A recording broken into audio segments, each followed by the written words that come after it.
How did the Spice Girls crack the code to avoiding a band breakup over money? Hello, and welcome to Whose Song Is It Anyway? Hosted by me, creative industries legal expert, Dr. HAYLEIGH BOSHER. I'll be your guide to the big legal questions shaping the music and creative industries right now. Think of this as your weekly dose of all things copyright, ownership, and intellectual property. In this episode, we're going to cover what's a split sheet and why do you need one? What does joint ownership mean in copyright and how do you decide who gets what?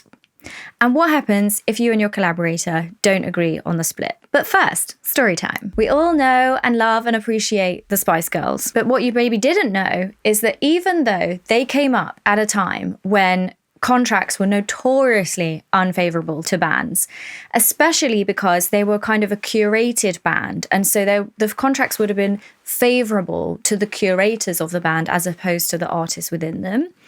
They were actually making some really smart decisions that are impacting even what's happening with their music today. The Spice Girls famously maintained a strict parity in their songwriting splits. So all 5 members share equally in the royalties, regardless of individual contribution to different songs. Now, there's no wrong way of doing this actually, and bands take different strategies depending on how they operate together. So, for example, we know that with the Beatles, all 4 of the Beatles members received royalties for the performance because they all performed on the tracks, but only John Lennon and Paul McCartney split 50-50 on the songwriting for most of their songs because they were the main songwriters. So there's different ways of doing it. You can split equally between however many members there are, or you can decide depending on who contributes what to each individual song or album. It's entirely up to you. There's no one way to do it. But what's really interesting about the way that the Spice Girls operated is that it does make decision making and the future of the copyright in their music more sustainable because everybody has a fair share in the interest of what happens with that music.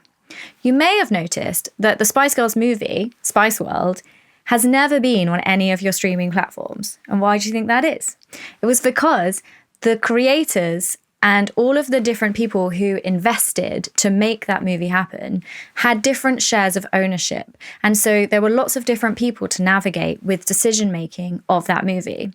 And you may have heard that recently, together, the members, Spice Girls, have bought out all of the rights in the Spice World movie, and it's now owned by Spice Girls Limited. And so you probably will see it somewhere on a streaming platform near you soon. Get excited. So what is a split sheet and why do you need one? A split sheet is literally a 1-page contract that sets out who owns what part of a song that's made. So it is technically a type of contract. We just call it a split sheet in the music industry because it's much more simple and less scary than a contract every time. And it literally does what it says. It splits the royalties. It splits the copyright ownership between those who have contributed to the song. So that's all it is. It can be really simple. You can scribble it down on a piece of paper or email it to your collaborators. Just a few words of who contributed to the song and who owns what percentage on each part, or like the copyright in the musical work, the copyright in the sound recording. You may have different split sheets because you may be working with different people. But if you're doing it all together, then you can include it all in one. It is much easier to have a discussion about the splits around the time of creating the song. And I know it's super unsexy and people really are not keen to be talking contracts and legal and copyright during studio time, understandably. You're all in the room and you want to just focus on making the best music that you can. And this goes for all creative work in collaboration, whether you're writing a book together, a script, making a movie, or a song. If you're working with other people, it's really important that you understand who owns what and how much of the thing that you're creating together. This is important for control of what happens to that creative work once it's complete, but also for royalty share, the money that is made by that creative work, who gets what. So it's really important to set out in a split sheet, if you're songwriting, who's owning what in the work. This can literally be a one-page piece of paper that you've written down, or you can even do it over email. There's apps that will help you to do it. It doesn't really matter how you get it done, but it needs to be done. When you then go and log your song on PRS or your collecting society, you need to write down all of the collaborators. The percentage of the ownership needs to add up to 100. So this conversation needs to have happened at some point. I know that it's not the vibe to be doing that in the middle of songwriting. Lawyers would probably be like, do it before you even enter the studio. And to be fair, some people do. Some people have non-negotiables of how much they're charging or how much ownership they want before they even step into the studio. And maybe that's somebody who's really experienced and has a lot of gravitas and a lot of leverage to make that kind of claim before they've even entered the room. More often, it's a case of going into the studio and seeing how things unfold and then reflecting on that afterwards to see who came up with what. Sometimes it's not so clear who came up with what, especially if the people in the room have the same role or overlapping roles in the creative process. And so it might not be important to you that I have 20% and you have 80%. We might just be like, you did this, I did that. Let's call it 50-50. It is entirely up to you. Just me interrupting myself to let you know that if you're looking for a guide to navigating the world of copyright in music and the creative industries, you can pick up the new edition of my book, Copyright in the Music Industry.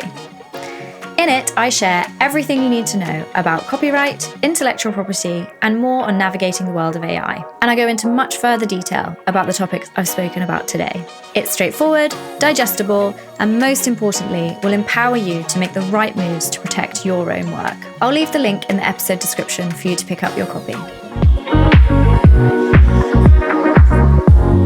Probably one of the most common questions I get asked by musicians and creators is, how do we decide the split? They kind of want me to give them like a breakdown of like, this is the industry norm, but there is no industry norm. And that's actually a good thing, because you should really have freedom to decide depending on your creative process, what you've made, what everybody brings to the table.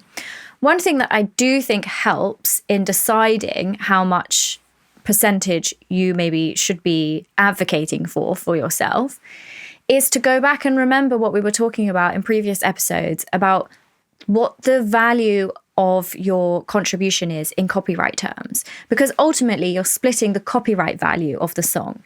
So remember that for copyright, you have to produce something original, which means making your own creative choices and not using something that's in the public domain and is commonly used in the field. For example, a common chord progression.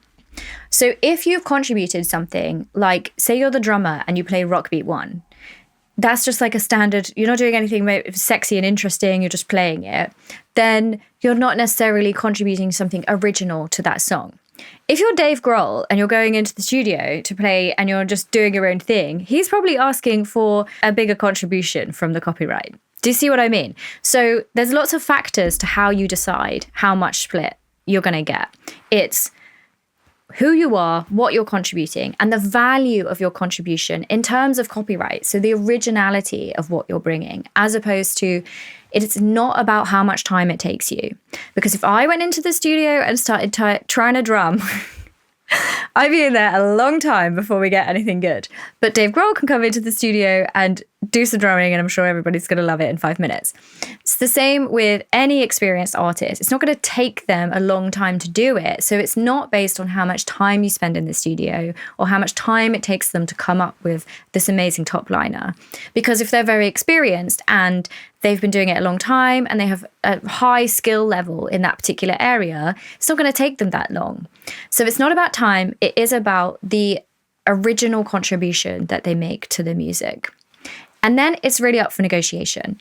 It's up to you to advocate for yourself what you think that is reasonable, and it can be decided equally or it can be decided depending on the different contributions or the different leverage that each person has that's contributing to the creative work. So what does joint ownership of a copyright actually mean? And how do you decide who gets what? joint ownership in copyright literally means that more than one person can have a share in the copyright. So whether you're working with one person or 700 people in an orchestra, each person could potentially have a stake in that copyright.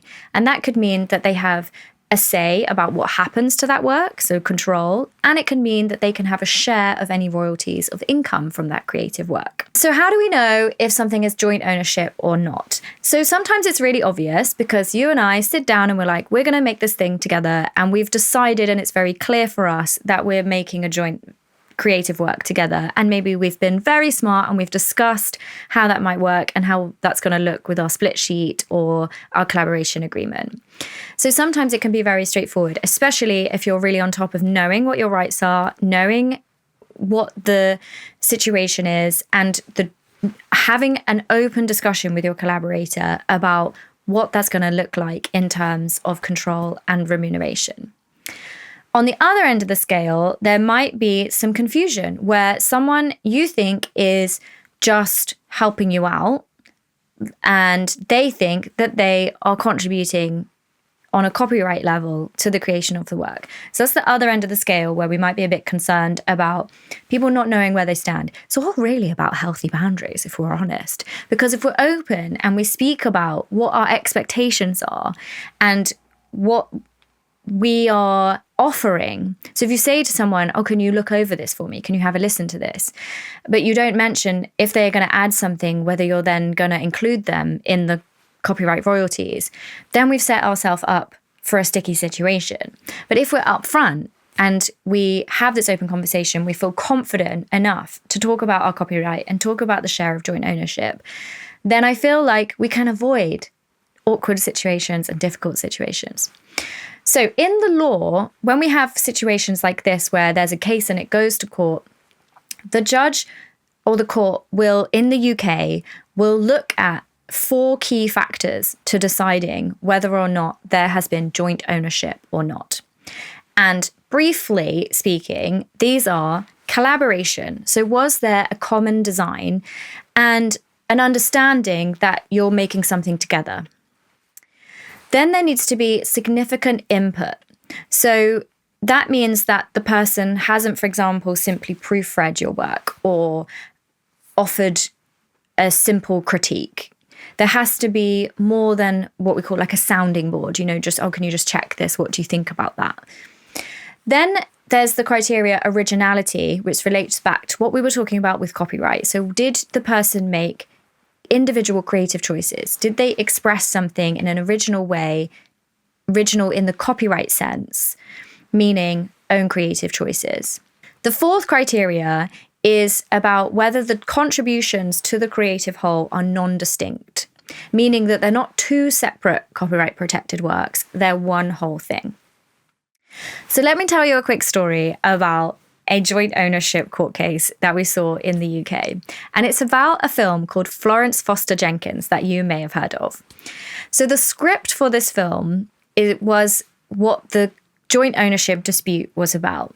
And like all copyright cases, it's really a story about people. We have so many lessons to learn from this case because often when we're working with people that we know, we feel like we're less comfortable maybe to be like, oh, do you want to sign a contract because you're my friend or you're my partner and we're working together and we have this built trust, and it feels awkward and maybe weird to be like, should we sign a contract? But in my experience as a consultant working with clients, those are actually the best times to have a contract in place because it helps everybody know where they stand. It operates as a roadmap, so we know where to go if something goes wrong. And I actually think it's better for the working relationship and better for the relationship as a whole because it has clear boundaries around the working relationship. And I think it protects your relationship. If you care about that person, for me, I feel like you should have a contract in place more so than if it was someone you didn't know. Because I feel like when it's someone you don't know, actually there's these kind of more professional unwritten rules that are already there. And you're actually, I think, more likely to get confusion with boundaries when it's someone who's your partner or your friend. And this is what happened in the story of Florence Foster Jenkins. So Nicholas Martin and Julia Cogan were in a relationship. Nicholas Martin is commissioned to write the script for Florence Foster Jenkins. And he's at home writing the script and he's bouncing ideas off his partner, Julia, who just so happens to be in the career of some of the characters. And what this means is she actually contributes from her perspective that's really relevant to the story. Then he sells the script, the film is released, it's a great success. Okay, great. Sadly, they part ways, and this is when the dispute happens. So, unfortunately, Nicholas thinks, this is my script, I'm the full copyright owner. Julia says, no, I contributed authorially and original copyright protected content to your script that made it what it is. And so off they trot to court to argue it out. And this is where the court clarified those 4 criteria that we've already discussed. What happened was, Nicholas says, Julia was nothing but a proofreader and I own 100% of the copyright. The cheek. But Julia says, no, here's some specific character development and scene development areas that I contributed to the script.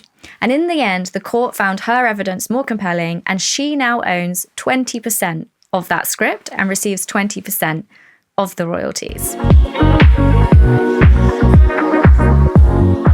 So what happens if my collaborator and I can't agree on the split? This is a difficult situation and it does happen. Sometimes a dispute can arise, like the examples we've talked about so far. And honestly, going to court, as I've said, throughout this season is the last resort. People don't want to go to court. It's expensive, it's time consuming, it's emotionally draining. Before that, you should really try to negotiate and maybe even try mediation. And just try to have an open and honest conversation where you try to earnestly to come to an agreement. It helps if you can understand what we've talked about today about what you're contributing based on a copyright perspective rather than a time perspective, and clear up those boundaries around what's actually being contributed to, etc. So it's best to try and work it out. If you can, then go down the legal route. Obviously, sometimes that is where it ends up, sadly, but it's better to try to have an open and honest conversation, try to negotiate, try to mediate if not. I think what's really important to remember is that if you don't agree the split, then nobody can get paid. Because if your percentages don't add up to 100 on PRS or on your collecting society, they can't divvy up the money. So it's in everybody's interest to get an agreement. Sometimes it's a case of, what if that I didn't do a split sheet? You know, if you're listening to this now, don't freak out if you don't have a split sheet and you already made some music. It's okay. And it's really common. Honestly, people do it all of the time. I'm not advocating for it. I think that you should definitely do your split sheets. There's no reason why you can't go back and add split sheets into things that you've done in the past. But also now, if you didn't know before, now you know, and you can put that in place going forward. I genuinely think it's when I talk to creators about this, I always get the sense that the more that you do it, and the more that you have this kind of conversation with your collaborators, it becomes really normal and you get more and more confident with it. So just give it a go. And honestly, I think you'll find it less scary than you may initially have thought. So let me tell you one more story before we end to show you about misunderstanding of joint ownership. And this one is about Lizzo and the song Truth Hurts. Lizzo wrote a song with 2 brothers where they're inspired by a tweet. I just took a DNA test and turns out I'm 100% that bitch. And they use that as the lyrics in a song called Healthy. Together, the 3 of them create this song. Later on, Lizzo then goes on to make her own song based on some of the inspiration as the first song. And this song is called Truth Hurts, which we now all know. The 2 brothers are then upset when they hear Truth Hurts because they believe that it's a derivative work of Healthy.